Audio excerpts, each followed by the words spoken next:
I'm the first special ops female helicopter pilot that gets to go into combat in this unit. It has only been in the recent years that this position has been open for women in combat, and so it's very important for us to do it as much justice as we can. I was not as familiar with the military lifestyle and the world that the show is set in when I first read the script, and learning how they have to navigate things like loyalty and hierarchy and orders and commands.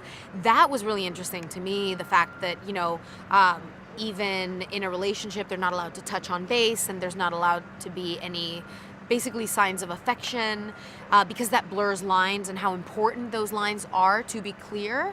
It was really interesting, and of course is part of the topic of our show, because we do blur them a little bit and we kind of tap into that because it's interesting. As a woman in this position, her struggles sometimes come with the fact that she can't afford to make the mistakes that sometimes a man is forgiven for, because any excuse to kind of undermine sometimes her role, if she is a pioneer in that situation, is, it's ammo. I think that the addiction in particular, and in this case the painkillers, I've portrayed addiction in other forms before. This is the first time that it's very much a coping mechanism, and I think that is what was so interesting.